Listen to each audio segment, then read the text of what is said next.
देखिए आज हम पढ़ेंगे about the factors affecting resistance. कल मैंने आपको बताया था रेजिस्टेंस के बारे में और अब मैं आपको बताऊंगा about the factors affecting resistance. तो हेडिंग डालते हैं फैक्टर्स अफेक्टिंग रेजिस्टेंस। वो कौन से फैक्टर्स हैं जिन पर रेजिस्टेंस डिपेंड करता है। तो देखिए पहला फैक्टर है nature of material. The first factor is the nature of material. देखिए रेजिस्टेंस अलग अलग मटेरियल का अलग अलग होता है और ये ऑब्वियस सी बात है। आप बताइए वुड का और आयरन का क्या रेजिस्टेंस सेम होगा? नहीं, वुड का रेजिस्टेंस बहुत ज़्यादा होगा, इसलिए वो अपने अंदर से इलेक्ट्रिक करंट को पास नहीं होने देती है। और आयरन का रेजिस्टेंस कम होगा वुड के कंपैरिजन में, इसलिए वो अपने अंदर से इलेक्ट्रिक करंट पास होने देती है। कॉपर का और आयरन का क्या रेजिस्टेंस सेम होगा? नहीं, सेम नहीं होगा। इसीलिए हम घरों में कॉपर वायर प्रेफर करते हैं, आयरन के वायर प्रेफर नहीं करते हैं, क्योंकि कॉपर का रेजिस्टेंस कम होता है तो उससे करंट ज़्यादा पास हो पाता है और आयरन का रेजिस्टेंस ज़्यादा होता है तो उससे कम करंट पास हो पाता है। यानी different materials have different value of resistance. अलग अलग सब्सटेंसेस की रेजिस्टेंस की वैल्यू अलग अलग होती है। यानी रेजिस्टेंस नेचर ऑफ मटेरियल पर डिपेंड करता है। अलग अलग मटेरियल्स का अलग अलग रेजिस्टेंस होता है। Different substances have different values of resistance. Different substances have different values of resistance. For example, resistance of copper is less when compared to the resistance of iron. अलग अलग सब्सटेंसेस की जो resistance की value है वो कैसी होती है? अलग अलग होती है। और उसका रीज़न क्या होता है? तो उसका reason number of free electrons होते हैं, किसमें कितनी आसानी से फ्री इलेक्ट्रॉन्स प्रोड्यूस हो रहे हैं और किसमें कितनी मुश्किल से फ्री इलेक्ट्रॉन्स प्रोड्यूस हो रहे हैं। तो एक जो फैक्टर है जो रेजिस्टेंस को अफेक्ट करता है वो है नेचर ऑफ मटेरियल। अलग अलग सब्सटेंसेस की रेजिस्टेंस की वैल्यू कैसी होती है? अलग अलग होती है। अगला फैक्टर मैं आपको बताना चाहूँगा कि जो नेक्स्ट फैक्टर जो रेजिस्टेंस को अफेक्ट करता है वो है length. Length is also one of the factor which affect the resistance. देखिए हम कहते हैं कि resistance of a wire is directly proportional to its length. एक वायर का जो रेजिस्टेंस होता है वो उसकी लेंथ के डायरेक्टली प्रोपोर्शनल होता है। The resistance of a wire is directly proportional to its length, यानी R is directly proportional to L। जितना लंबा वायर होगा उतना ज़्यादा रेजिस्टेंस होगा, जितना छोटा वायर होगा उतना ही कम रेजिस्टेंस होगा। जितना लंबा वायर होगा उतना ही ज़्यादा रेजिस्टेंस होगा और जितना छोटा वायर होगा उतना ही कम रेजिस्टेंस होगा। तो the resistance of a wire is directly proportional to its length. आप जितना लंबा वायर ले लोगे उसके कर्नल के साथ कोलिजन के चांसेस उतने ही ज़्यादा होंगे और जितने ज़्यादा उसके कर्नल के कोलिजन के साथ चांसेस होंगे उतना ही ज़्यादा क्या हो जाएगा? उसका रेजिस्टेंस हो जाएगा। मैंने आपको कल बताया था कि रेजिस्टेंस इसलिए होता है क्योंकि कर्नल किसके साथ कोलिजन कर रहे होते हैं? इलेक्ट्रॉन्स के साथ। मतलब जो फ्री मूविंग इलेक्ट्रॉन है, जो फ्री इलेक्ट्रॉन आपका जा रहा है, वो जाने वाला फ्री इलेक्ट्रॉन किससे टकरा जाएगा? कर्नल से टकरा जाएगा और क्या कर देगा? रेजिस्टेंस कर देगा। अब जितना लंबा वायर होगा उतने ही ज़्यादा चांसेस होंगे कि कर्नल किसके साथ कोलाइड कर ले? इलेक्ट्रॉन्स के साथ कोलाइड कर ले और उतना ही ज़्यादा रेजिस्टेंस होगा। यानी जितना ज़्यादा रेजिस्टेंस होता है, जितना ज़्यादा लेंथ होती है उतना ही ज़्यादा क्या होता है? रेजिस्टेंस होता है। यानी resistance of a wire is directly proportional to its length. जो एक वायर का रेजिस्टेंस है वो उसकी लेंथ के डायरेक्टली प्रोपोर्शनल होता है। जो अगला फैक्टर है वो है एरिया ऑफ क्रॉस सेक्शन। अब ये एरिया ऑफ क्रॉस सेक्शन क्या है? तो देखिए सबसे पहले तो मैं आपका डाउट क्लियर करूं कि आपको यही नहीं पता होता है कि एरिया ऑफ क्रॉस सेक्शन क्या होता है। एरिया ऑफ क्रॉस सेक्शन होता है एक वायर का वो हिस्सा, जैसे देखिए ये एक पेन है, ये भी बिल्कुल सिलेंड्रिकल है, वायर की तरह ही है। ये जो सरफेस है, this surface is known as the area of cross section. Wire में भी इस तरीके का सरफेस होता है, तो इसे एरिया ऑफ क्रॉस सेक्शन कहा जाता है। और resistance of a wire is inversely proportional to the area of cross section. Resistance of a wire is inversely proportional to the area of cross section। जो wire का resistance होता है वो उसके एरिया ऑफ क्रॉस सेक्शन के कैसा relation रखता है, तो उसके साथ वो इनवर्स रिलेशन रखता है। मतलब ये है कि वायर जितना मोटा होगा, ज़्यादा होगा, रेजिस्टेंस उतना ही कम होगा। जितना मोटा वायर होगा, देखिए जितना ज़्यादा मोटा वायर होगा, आप खुद इमेजिन करो, आपको वो कर्नल वाले पॉइंट से सारे पॉइंट क्लियर हो जाएंगे। देखिए जितना मोटा वायर होगा, जितना मोटा वायर होगा उतने ही इलेक्ट्रॉन के पास जाने के लिए जगह होगी, और उतनी ही आसानी से इलेक्ट्रॉन कर्नल से बच करके क्या हो सकता होगा, जा सकता होगा। यानी जितना ज़्यादा एरिया ऑफ क्रॉस सेक्शन, मतलब जितना मोटा वायर है, जितना ज़्यादा एरिया ऑफ क्रॉस सेक्शन मतलब जितना मोटा वायर है, उतना ही कम क्या है, उसका रेजिस्टेंस है। तो रेजिस्टेंस आपका 3 फैक्टर्स पर डिपेंड करता है। एक है नेचर ऑफ मटेरियल, एक है लेंथ पर, और एक है एरिया ऑफ क्रॉस सेक्शन पर। नेचर ऑफ मटेरियल पर किस तरीके से डिपेंड करता है, तो मैंने कहा अलग अलग सब्सटेंसेस की जो रेजिस्टेंस होते हैं उनकी वैल्यूज कैसी होती हैं, अलग अलग होती हैं। Different substances have different values of resistances. अलग अलग सब्सटेंसेस की रेजिस्टेंस की वैल्यू भी कैसी होती है, अलग अलग होती है। Different substances have different values of resistance. Copper का रेजिस्टेंस आयरन के कंपैरिजन में कम होता है। लेंथ, तो मैंने कहा कि resistance of a wire is directly proportional to its length. जितना ज्यादा लंबा वायर होगा उतने ही ज्यादा चांसेस होंगे कि कर्नल और इलेक्ट्रॉन में कोलिजन हो, और उतना ही ज्यादा रेजिस्टेंस होगा। एरिया ऑफ क्रॉस सेक्शन, तो resistance of a wire is inversely proportional to the area of cross section. इसका मतलब यह है कि जितना मोटा वायर होगा उतना ही कम रेजिस्टेंस होगा, और जितना पतला वायर होगा उतना ही ज्यादा क्या होगा, रेजिस्टेंस होगा। So the resistance of a wire is inversely proportional to the area of cross section. एक वायर का जो रेजिस्टेंस होता है वो उसके एरिया ऑफ क्रॉस सेक्शन के कैसा रिलेशन रखता है, इनवर्स रिलेशन रखता है। देखिए इसको मैं इक्वेशन 1 नाम दे देता हूं और इसको मैं इक्वेशन 2 नाम दे देता हूं, और मैं दोनों को कंबाइन कर देता हूं आपके लिए। तो मैं इसे साफ करता हूं और दोनों इक्वेशन को कंबाइन करता हूं।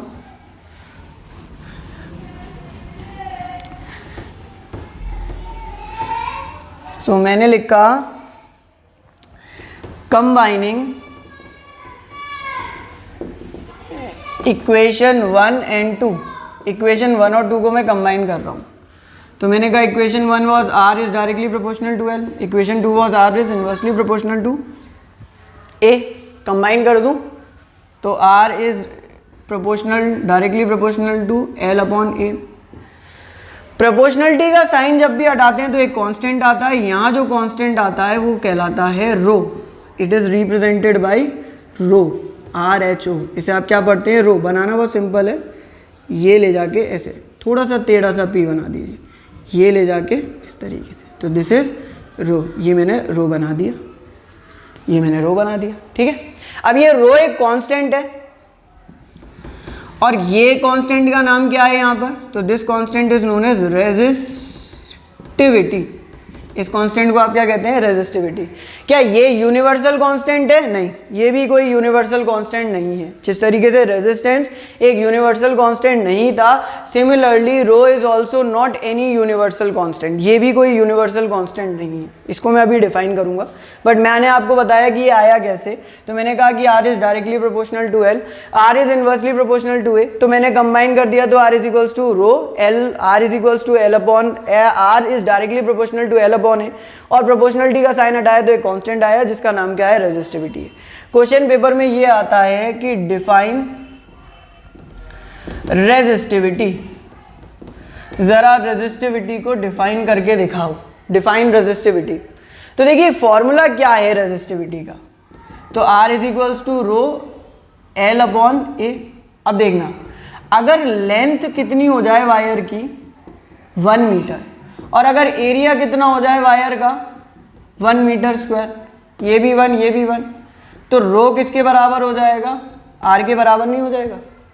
If the length of the wire, अगर वायर की लेंथ 1 मीटर है और वायर का area of cross section 1 metre square है। अगर वायर की लेंथ 1 मीटर है और वायर का area of cross section 1 metre square है तो रो यानी रेजिस्टिविटी किसके बराबर है? रेजिस्टेंस के। यानी रेजिस्टिविटी वो रेजिस्टेंस है जो उस वायर का होगा जिसकी लेंथ 1 मीटर है और जिसका area of cross section 1 metre square है। यानी मेरे पास कोई एक वायर है जिसकी लेंथ 1 मीटर है, 1 मीटर लेंथ है या 1 मीटर लेंथ है और जिसका एरिया ऑफ क्रॉस सेक्शन कितना है? जिसका एरिया ऑफ क्रॉस सेक्शन भी 1 मीटर स्क्वायर है। एरिया कितना है? 1 मीटर स्क्वायर है। एक ऐसा वायर है मेरे पास जिसकी लेंथ 1 मीटर है और जिसका area of cross section 1 metre square है, जिसकी लेंथ 1 मीटर है और जिसका area of cross section 1 metre square है। ऐसे वायर में जो भी रेजिस्टेंस प्रोड्यूस होगा उसे आप क्या कह सकते हो? रेजिस्टिविटी कह सकते हो। रेजिस्टिविटी क्या है? It is the resistance offered by a wire of unit length, यानी 1 मीटर की लेंथ। अगर आप सेंटीमीटर में मेजर कर रहे हो तो सेंटीमीटर की लेंथ होगी और एरिया ऑफ क्रॉस सेक्शन भी सेंटीमीटर में होगा, इसलिए मैं वर्ड यूनिट यूज कर दे रहा हूं। तो मैं कहूंगा कि it is the resistance offered by a wire of unit length and unit area of cross section. Resistivity क्या है? तो it is the resistance offered by a wire of unit length and unit area of cross section. It is the resistance, it is the resistance offered by the wire of unit length and unit area of cross section. Simple सी बात है। ये क्या है? एक resistance है और ये उस वायर के द्वारा दिया गया रेजिस्टेंस है जिसकी लेंथ कितनी है? जिसकी लेंथ 1 मीटर है यानी यूनिट लेंथ है और जिसका एरिया ऑफ क्रॉस सेक्शन भी कैसा है? तो जिसका एरिया ऑफ क्रॉस सेक्शन भी यूनिट है यानी कि 1 मीटर स्क्वायर है। सो the resistance offered by a wire of unit length and unit area of cross section is called what? Is called resistivity. उसे आप क्या कहते हैं? रेजिस्टिविटी। अगर मेरे पास कोई वायर है जिसकी लेंथ कितनी है? जिसकी length is equals to 1 metre, जिसका एरिया ऑफ क्रॉस सेक्शन कितना है? तो वो 1 मीटर स्क्वायर है। उसका जो भी रेजिस्टेंस होगा वो किसके बराबर होगा? The resistance will be equal to the resistivity. वो किसके बराबर होगा? रेजिस्टिविटी के बराबर होगा। So the resistance offered by a wire of unit length and unit area of cross section is called as what? It is called as the resistivity. The concept is quite simple. Resistivity आपको समझ में आ गया होगा। अच्छा, resistivity की unit भी तो लिखनी होगी रेजिस्टिविटी की। यहां से पहले फॉर्मूला निकालो रेजिस्टिविटी का। देखो, ए इधर चला जाएगा, एल नीचे चला जाएगा, तो rho is equals to R A upon L. मुझे रो निकालना था, रेजिस्टिविटी का फॉर्मूला निकालना था, तो ए मैंने इधर भेज दिया, एल मैंने इधर भेज दिया, तो आर ए अपॉन एल। ठीक है। इसकी यूनिट बताओ क्या होती है? ओम। इसकी यूनिट बताओ क्या होती है? Metre square. इसकी यूनिट क्या होती है? मीटर। लेंथ की मीटर, इसकी मीटर स्क्वायर और इसकी ओम। ये मल्टीप्लाई तो है दोनों के बीच में, ये कट गया। मीटर स्क्वायर से 1 मीटर कट, मीटर स्क्वायर से 1 मीटर कटा तो 1 मीटर बचा। तो इसकी यूनिट क्या आई? इसकी यूनिट होती है ओम metre. What is the unit of resistivity? The unit of resistivity is ohm meter. Unit क्या होती है रेजिस्टिविटी की? तो the unit of resistivity is ohm meter. What is the unit of resistivity? So the unit of resistivity is ohm meter. Unit क्या होती है resistivity की? तो the unit of resistivity is ohm meter. Unit क्या होती है resistivity की? So the unit of resistivity is ohm meter. ठीक है। कुछ न्यूमेरिकल्स करते हैं इससे रिलेटेड, जिससे कॉन्सेप्ट क्लियर हो सके हमारे मन में। ठीक है, देखते हैं। उसने बोला कि what is the new resistance of a wire which is doubled up. ये पेपर में आ चुका है ये क्वेश्चन बहुत बार। उसने बोला कि क्या होगा रेजिस्टेंस एक वायर का जिसको क्या कर दिया गया है? डबल अप कर दिया गया है। मान लीजिए कि एक वायर था जिसकी लेंथ L थी और जिसका area of cross section A था और जिसका रेजिस्टेंस मान लो R1 था। ठीक है।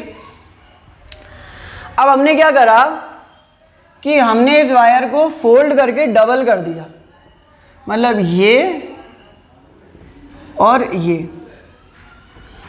बीच में से मैंने इसे डबल कर दिया, इस तरीके फोल्ड करके डबल कर दिया। तो अगर मैं इसे डबल करूंगा तो अब इसकी लेंथ कितनी हो जाएगी, L/2, यानी L2 कितनी हो जाएगी, अब जो नई लेंथ होगी वो पहले के तो आधी हो जाएगी क्योंकि मैंने डबल किया। और एरिया क्या हो जाएगा इसका, तो एरिया पहले के कंपैरिजन में 2 गुना हो जाएगा। देखो पहले इतना मोटा था, अब इतना मोटा हो गया। देखो मेरे से उसने बोला है कि what is the new resistance of a wire which is doubled up, उस वायर का क्या रेजिस्टेंस होगा जिसे आपने मोड़ करके डबल अप कर दिया है। तो मैंने कहा कि ये मेरा वायर था, इसे मैंने मोड़ करके डबल किया। तो जब मैं इसे मोड़ करके डबल करता हूँ तो area of cross section double हो जाता है और लेंथ कितनी हो जाती है, उसकी आधी हो जाती है। ये इसकी लेंथ थी L, this was the length L। अब मैंने इसे मोड़ा तो इसकी लेंथ आधी हो गई और एरिया हो गया। पहले इसका रेजिस्टेंस R1 कितना था, तो देखो पहले इसका रेजिस्टेंस का फॉर्मूला, R1 का फॉर्मूला ρL/A था, यही तो होगा ρL/A। अब इसके रेजिस्टेंस का फॉर्मूला क्या होगा, तो देखो वायर तो सेम है, तो रेजिस्टिविटी के बारे में एक खास बात सुन लो कि रेजिस्टिविटी यानी rho depends only on the nature of material. ये सिर्फ और सिर्फ किस पर डिपेंड करती है, नेचर ऑफ मटेरियल पर। ये लेंथ पर डिपेंड नहीं करती क्योंकि इसकी डेफिनेशन में हमने लेंथ फिक्स कर दी है कि कितनी लेंगे, 1 मीटर ही लेंगे। तो इसके लिए लेंथ तो फिक्स है कि लेंथ आप कितनी लेंगे, 1 मीटर ही लेंगे। एरिया ऑफ क्रॉस सेक्शन भी फिक्स है कि कितना होगा, 1 मीटर का स्क्वायर होगा, यानी यूनिट लेंथ होगी और unit area of cross section होगा। तो इसके लिए लेंथ भी फिक्स है, इसके लिए एरिया ऑफ क्रॉस सेक्शन भी फिक्स है। रेजिस्टिविटी के लिए लेंथ भी फिक्स है और रेजिस्टिविटी के लिए एरिया ऑफ क्रॉस सेक्शन भी फिक्स है। जब इसके लिए लेंथ भी फिक्स है और इसके लिए एरिया ऑफ क्रॉस सेक्शन भी फिक्स है तो ये सिर्फ और सिर्फ किस पर डिपेंड करती है, नेचर ऑफ मटेरियल पर। वेरी गोल्डन पॉइंट है ये, आप इसके वो अपने पास लिख लीजिएगा कि resistivity depends only upon the nature of material. Resistivity सिर्फ और सिर्फ एक फैक्टर पर डिपेंड करती है और वो कौन सा फैक्टर है, तो resistivity depends only upon the nature of material. Resistivity सिर्फ और सिर्फ नेचर ऑफ मटेरियल पर डिपेंड करती है और किसी फैक्टर पर डिपेंड नहीं करती है। तो मैंने बोल दिया कि रेजिस्टिविटी डिपेंड करती है नेचर ऑफ मटेरियल पर। तो अगर इसकी रेजिस्टिविटी रो है तो इसकी भी रो ही रहेगी, ठीक है। रेजिस्टेंस मान लो इसका R2 हो गया, but resistivity row he R2 ही रही, R रो ही रही, L2/A2। अब इसका एरिया L2 आएगा, वो एरिया A2 आएगा और लेंथ इसकी L2 आएगी। अच्छा तो मैं R2 को आगे लिखूं तो R2 किसके बराबर होगा, रो। L2 की जगह पर मैं क्या लिख सकता हूँ, L/2 लिख सकता हूँ और A2 की जगह पर मैं क्या लिख सकता हूँ, 2A लिख सकता हूँ। मैंने L2 की जगह पर क्या लिख दिया, तो मैंने L2 की जगह पर लिख दिया L/2 क्योंकि मुझे पता है लेंथ आधी हो गई। A2 की जगह पर 2A लिख दिया, तो ये रो L/A इंटू 1/4 में लिख सकता हूँ। ये मैंने पूरा बाहर निकाल लिया, L/A row is equals to R2। तो मैं यहाँ लिख सकता हूँ कि R2, अबे ये किसके बराबर आ रहा है, ये तो R1 के बराबर आ रहा है, तो मैंने यहाँ लिख दिया R1/4। यानी कि अगर आप वायर को डबल अप करोगे तो उसका रेजिस्टेंस कितना कम हो जाएगा, 4 टाइम्स कम हो जाएगा। देखो आपके सामने मैंने पूरा क्वेश्चन सॉल्व किया। मैंने कहा एक वायर था जिसकी लेंथ L थी, जिसका area of cross section A था। मैंने उस वायर को डबल अप किया तो उसकी लेंथ L/2 हो गई और उसका एरिया 2A के बराबर हो गया। पहले उसका रेजिस्टेंस ρL/A था, अब उसका रेजिस्टेंस ρL2/A हो गया। रो सेम रहा क्योंकि वो डिपेंड करता है नेचर ऑफ मटेरियल पर। फिर मैंने आपसे ये कहा कि आपने R2 निकालना था, तो मैंने L2 की जगह पर L/2 रख दिया और A2 की जगह पर 2A रख दिया, जो वैल्यू है मैंने सॉल्व किया तो R2 is equals to R1/4 के बराबर आ गया। यानी कि the resistance will be reduced by 4 times। Resistance कितना गुना कम हो जाएगा, तो रेजिस्टेंस जो होगा वो 4 टाइम्स तक कम हो जाएगा। एक और क्वेश्चन करते हैं इससे रिलेटेड, ये नोट डाउन कर लीजिए। उसके बाद देखिए अगला क्वेश्चन क्या कह रहा है। तो अगला क्वेश्चन कह रहा है कि what will be the new resistance of a wire which is stretched to double its length। ये क्वेश्चन है। उसने बोला है कि what will be the new resistance of the wire which is stretch to double its length. अब उस wire का क्या रेजिस्टेंस होगा जिसे हमने खींच करके उसकी लेंथ को डबल कर दिया। देखिए एक वायर था जिसकी लेंथ L थी, जिसका एरिया A था। आपने उस वायर को खींचा और खींच करके आपने उसकी लेंथ को 2L कर दिया। अब देखिए अगर आप इस वायर को खींचेंगे तो ऑब्वियस सी बात है कि वायर को खींचने पर वो पतला होगा। आपने लेंथ डबल करी है तो एरिया कितना हो जाएगा, आधा हो जाएगा, है ना। यानी L2 अब किसके बराबर हो गया, 2L के, और A2 किसके बराबर हो गया, तो A/2 के बराबर हो गया, क्योंकि आपका वायर जो इनिशियली था उसकी लेंथ थी L और उसका एरिया था A। आपने उस वायर को स्ट्रेच किया तो उसकी लेंथ हो गई 2L और उसका एरिया हो गया A/2। अगर पहले उसका resistance R1 is to rho L upon A था, तो देखिए इस वायर के लिए भी मटेरियल तो सेम रहेगा तो रेजिस्टिविटी सेम रहेगी, और इसके लिए भी रेजिस्टिविटी सेम रहेगी। देखिए रेजिस्टेंस 3 फैक्टर पर डिपेंड करता है, nature of material, length and area, but resistivity सिर्फ एक फैक्टर पर डिपेंड करती है, which is the nature of material. वो सिर्फ और सिर्फ नेचर ऑफ मटेरियल पर डिपेंड करती है। तो R1 is to rho L upon A, और R2 किसके बराबर हो जाएगा, तो रो L2 अपॉन के A2 के बराबर हो जाएगा। रो L2 किसके लिए लिख दूं मैं, L2 की जगह पर 2L, और A2 की जगह पर क्या लिख दूं, A/2। ये ऊपर चला जाएगा, देखो ये उल्टा करके ही तो लिखूंगा, तो ये 2 ऊपर चला गया। कैलकुलेशन करना तो आता होगा, A/2 है तो ये 2 ऊपर चला गया, तो यहाँ पर 2 रख दिया मैंने। अब ये देखो रो L अपॉन A, 2 2 जा 4 बाहर निकाल लूँ, R2। ये रो L अपॉन A किसके बराबर है, R1 के बराबर है, तो ये किसके बराबर हो गया, 4R1 के बराबर हो गया। तो R2 किसके बराबर आ रहा है एक्चुअली, तो R2 4R1 के बराबर आ रहा है। यानी मैं यहाँ लिख दूंगा कि रेजिस्टेंस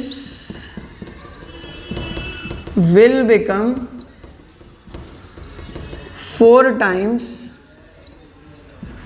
ऑफ R1। पहले वाले रेजिस्टेंस के अब जो नया रेजिस्टेंस है वो कितने टाइम्स हो जाएगा, तो then it will become 4 times, वो 4 गुना हो जाएगा। Thank you everyone.